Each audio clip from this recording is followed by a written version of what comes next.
Hey, hi. Welcome to this training session on MiFID. I'm Vishwanathan and I'm going to be taking you through this training video on MiFID 2.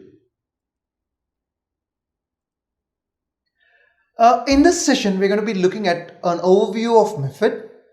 We're going to look at what are the kind of agreements and key drivers that were there that led to this MiFID 2. We'll also talk about the objectives of MiFID 2 and the timelines of its implementation. We'll discuss about the important provisions of MiFID, and we shall also look at the implications of MiFID on financial markets.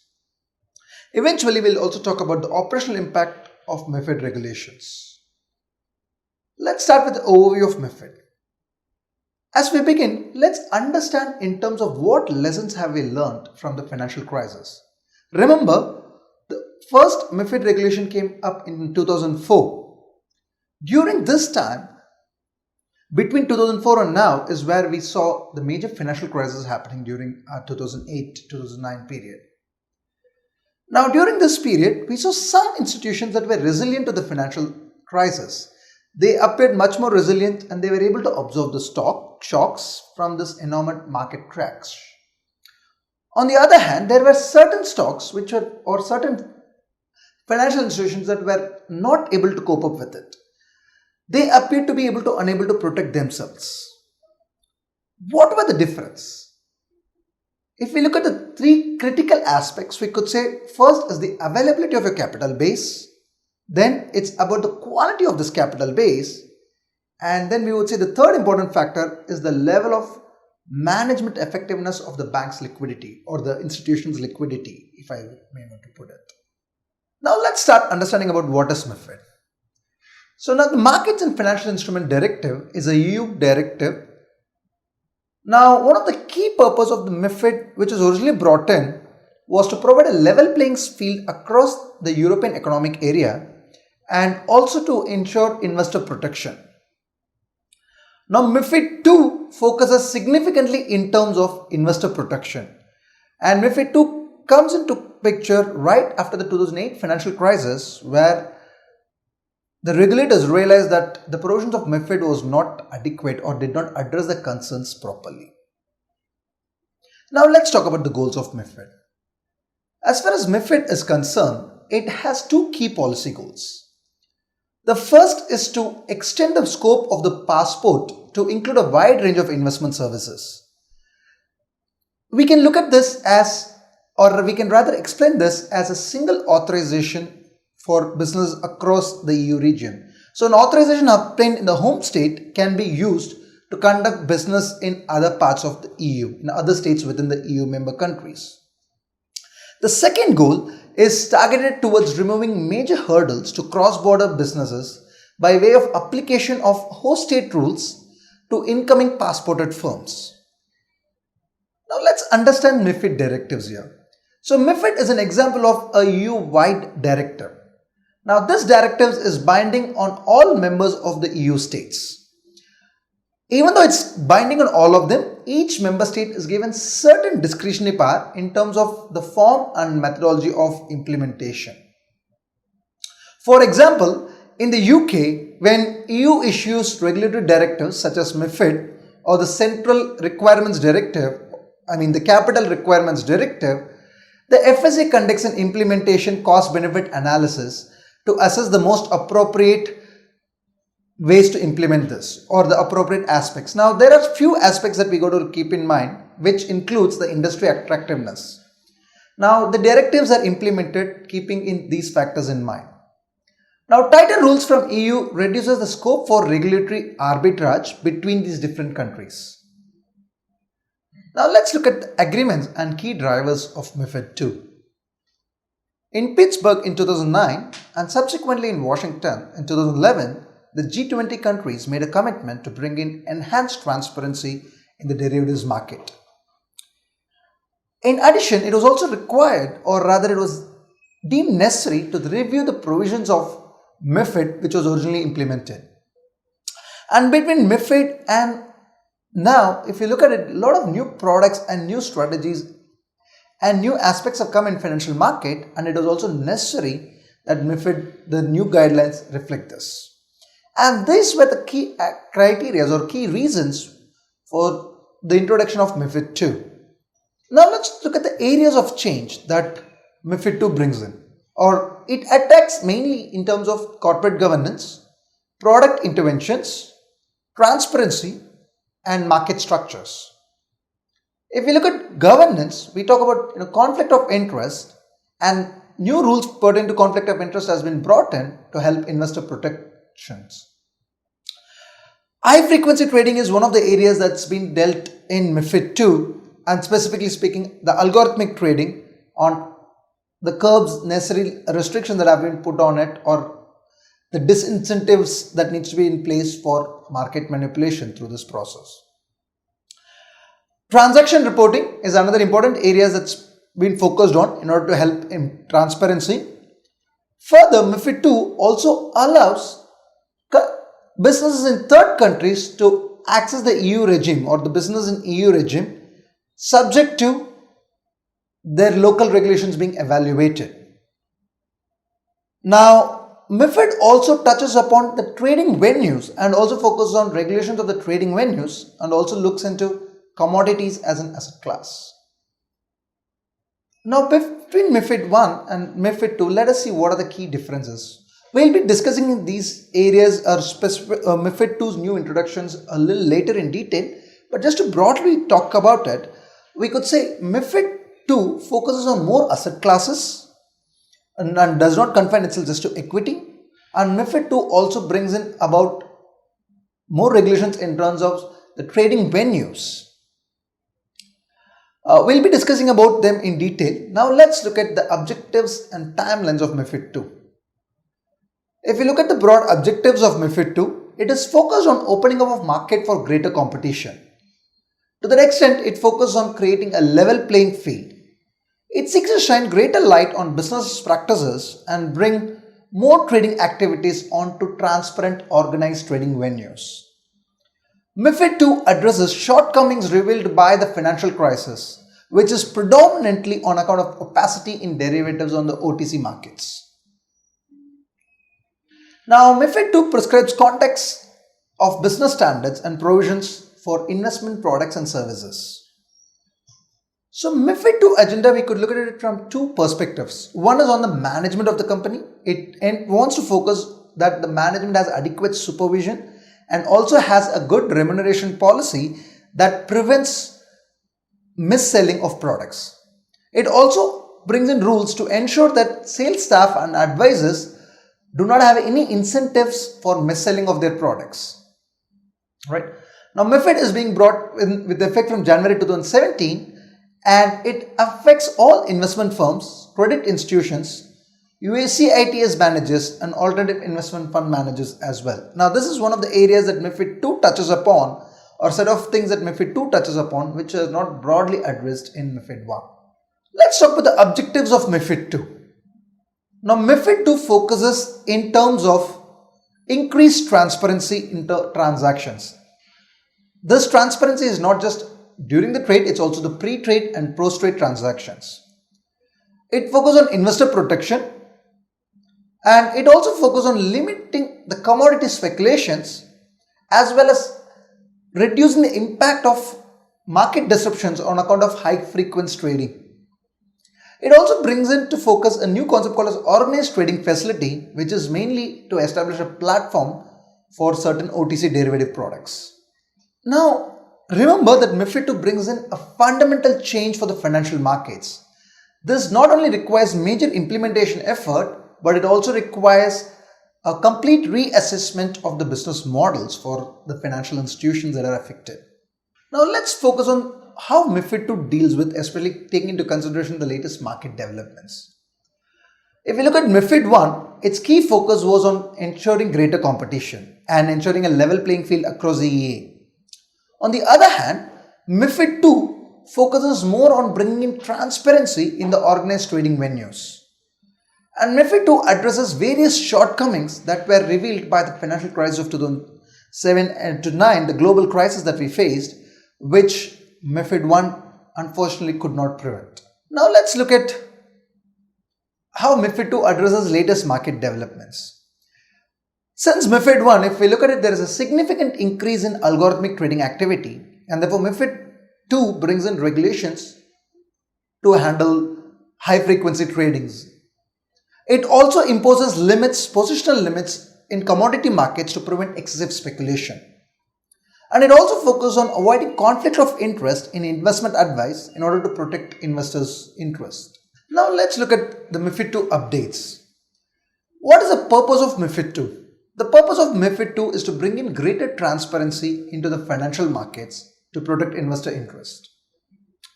Now, who are impacted by this? We would say the entire financial system is impacted on account of MiFID II. That starts from investment banks, investment advisors, trading venues, custodian institutions, and almost everyone. When is it likely to be implemented? It is expected to be implemented from January of 2018, unless of course any subsequent revision in implementation date happens. What are the major challenges that this tries to address? It focuses on the market structure, especially in terms of transactions that are happening outside of the regulated markets. It also focuses on the amount of information that is there and also wants to bring in transparency in terms of information available in order to address issues pertaining to investor protection. It also tries to address issues pertaining to business of non-EU countries or third-party countries for their business happening in EU region. Now let's talk about timelines. Now, the original discussion pertaining to MiFID II started somewhere in 2014. And as we discussed earlier, the implementation of MiFID is expected to be in 2018. Significant amount of work pertaining to MiFID has already happened. And in fact, right now, in 2017 first quarter, we are in a transitionary stage in order to go towards meeting the deadline of January 2018. As discussed in terms of the timelines, right? So MiFID II was originally proposed in 2014, and since then the document has been open for consultation and a lot of work has happened. We are almost on the verge of implementation right now. So beginning part of 2017 is where the FCA was expected to open the gateway for new authorizations. Around spring 2017, the FCA is expected to come up with its MiFID II policies.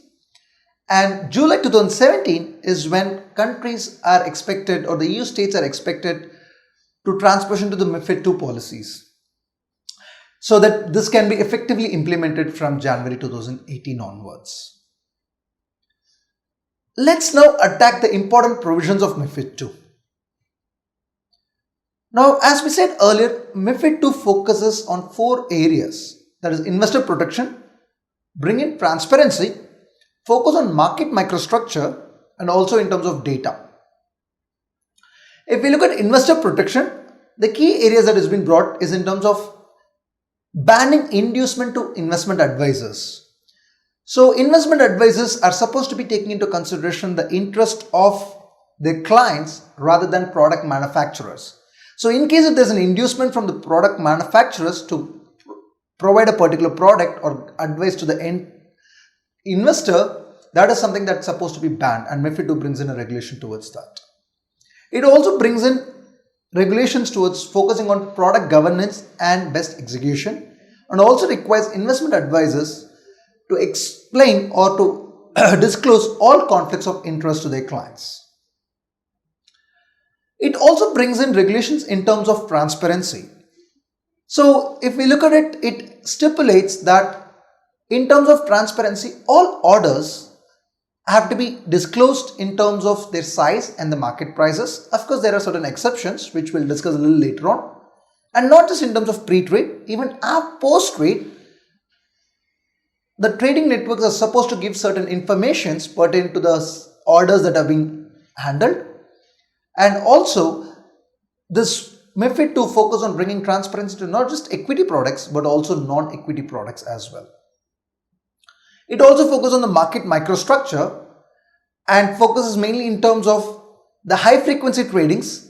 It brings into picture in regulations pertaining to how many orders can be placed and in terms of how frequently orders can be cancelled and order cancellation fee, the minimum tick sizes, etc. We will be discussing about that as well later in the video. And it also brings in requirement in terms of data publications, especially in terms of the order data and who can have access to it, and in terms of bringing consolidated tape records, especially for post-trade transactions.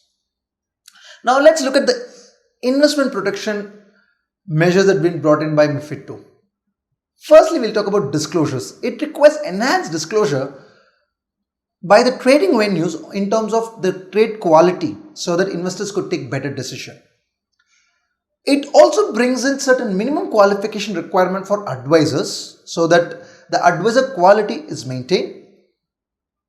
It also prohibits and restricts any inducement from the product manufacturers given to independent financial advisors, because that could affect the quality of advice that these advisors provide to their clients.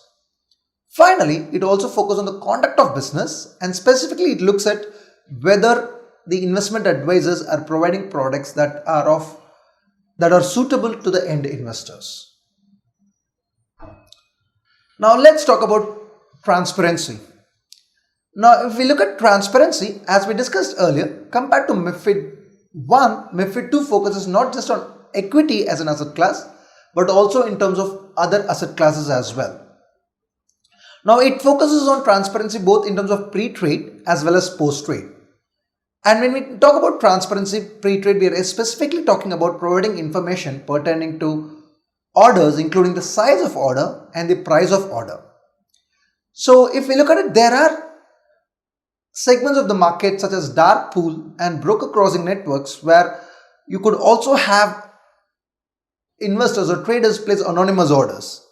Now MiFID 1 also brings in regulations restricting the number of or the volume of orders being placed under these dark pools and BCN networks. In terms of post-trade, again it focuses in terms of post-trade data in terms of bulk orders or total orders and prices and execution prices of trades that happened earlier. There are a few exemptions to this transparency rule though. Now if we look at it, this entire transparency rule of MiFID 2 is only applicable to markets that are considered to be largely liquid, right? And certain products are still exempted where they do get certain exemptions. These includes large scale orders where the information can be somewhat deferred. And the main issue is because in illiquid markets or in markets where large orders are placed, this could have certain market impact. The exemptions are provided mainly in order to avoid such market impacts. So as we said earlier, so large scale orders have certain exemptions. Orders executed through negotiated transactions again have certain exemptions. Now orders executed on a reference price systems or those executed on order management facilities also has certain exemptions. Dark pool can continues to be there, but there are certain limits that have been imposed in terms of the amount of trading that can be happening on the side of the market. Now let's focus on the transparency proposal that's there for products that non-equity products or non-equity markets. Now the transparency provision of MiFID 2 applies to markets provided there is sufficient liquidity pertaining to those financial instruments or the asset class, and those that apply to size which again varies specified to the instrument. Now the focus of this regulation is to measure or to specify the kind of quantitative and qualitative aspects for what is considered to be a liquid market. It also focuses on specifying the threshold for the size specific to the instrument, because these are terminologies that are used without specifying what's the size. So the regulation also focuses on specifying this.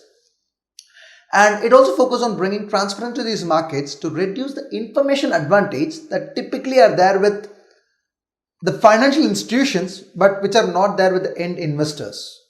So in terms of who's placing the order, what's the size of order, any bulk orders coming in or the block orders being placed, these information are available with the financial institutions, but these are not available to the end investor, and that's also an area that this MiFID 2 focuses on. Now let's focus on the market microstructure related aspects of MiFID 2, and it specifically focuses on algorithmic trading and high frequency trading here. Now in terms of algorithmic trading, MiFID 2 requires that these algorithms be submitted to the regulators for review. It also requires the algorithms to be thoroughly tested to check for any errant algorithms, and it also requires algorithms to have certain circuit breakers in order to ensure that it does not cause major disruptions. It also requires regulated exchanges to impose limits after which the markets would be shut down in case if there is significant volatility on account of these errant algorithms. Let's focus on now the microstructure issues dealt with by ESMA, the European Securities Market Authority. ESMA proposes certain technical rulemaking over microstructure issues, including organizational requirements for organizations involved in algorithmic trading. It brings in certain mark-to-market requirements, and it also allows trading venues to look at certain ratios and accordingly levy fees. Now, these ratios include order to trade ratios, so how many orders are being placed by the high frequency trader, of which how much are getting executed, and how much of orders are getting submitted versus how much orders are getting cancelled. And it also puts in requirement in terms of specific tick sizes. What should be the minimum tick sizes for transactions placed through these networks. These trading venues are allowed to charge fees to the high frequency traders based on the number of orders they cancel, or taking into consideration the ratios between orders cancelled versus orders submitted. Now these rules will put a check on high frequency trading, especially misleading orders being placed and immediately that are getting cancelled. Now let's talk about the regulatory nexus between MiFID and various other regulations. First, let's talk about the regulatory nexus between MiFID and EMIR. Now, EMIR and MiFID will together more wholly implement the G20 commitment made in Pittsburgh with regard to requirement of transparency in the OTC markets. If we look at Dodd-Frank Act, it has significant overlap with MiFID, especially in the areas of transparency and in terms of the positional limits and monitoring of markets to avoid excessive speculation. PRIP aims to improve the transparency in the investment market for retail investors by providing key information document. Now, if you look at the objective of PRIP, it has significant overlap again with MiFID, especially in terms of you could draw a parallel between requirements of PRIP and MiFID in terms of the appropriate recommendation of product, suitability of product, as well as in terms of preventing conflict of interest. Let's now look at AIFMD. Those investment management firms captured by AIFMD should be considering how its compliance under this regulation links to MiFID II.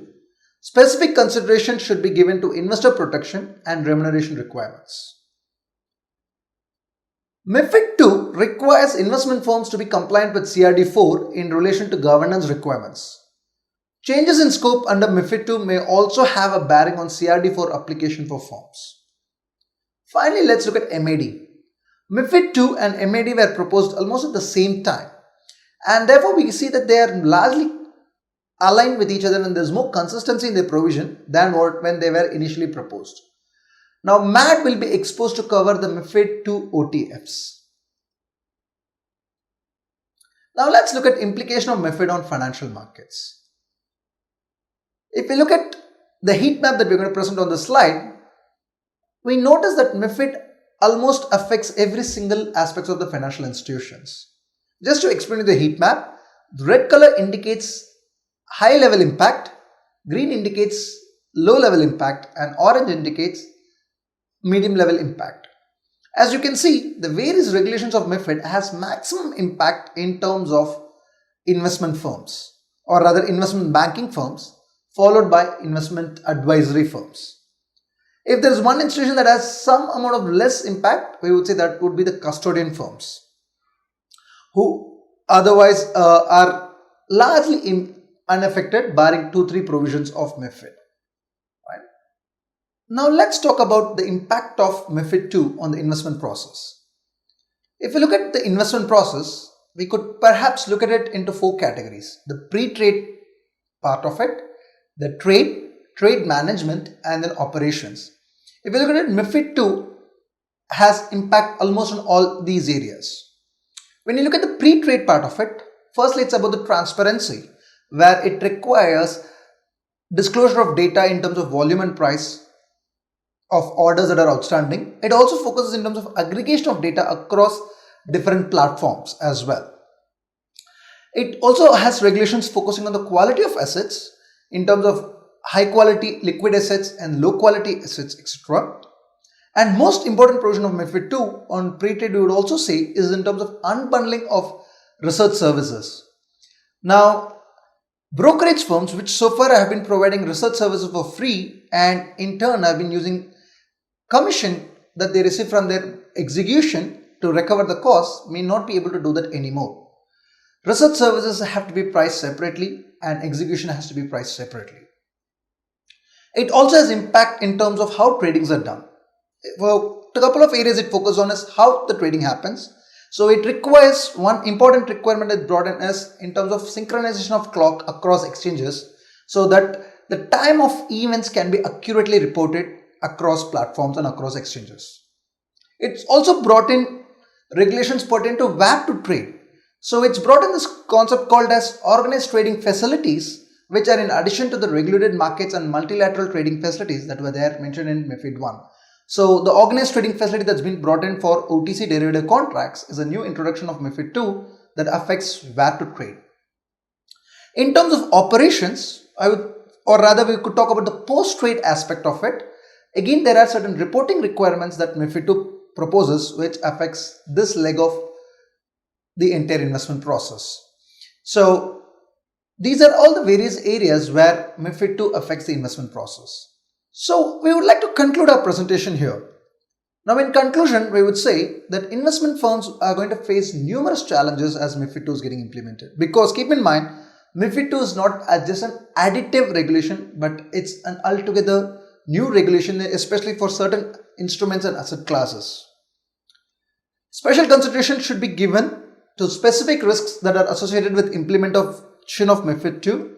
Now, investment firms should also keep in mind that the projects for implementation of MiFID 2 is likely to be more larger and more complicated and more interlinked than any other regulatory changes that have been implemented so far. That brings us to the end of this training program. Thank you for attending this.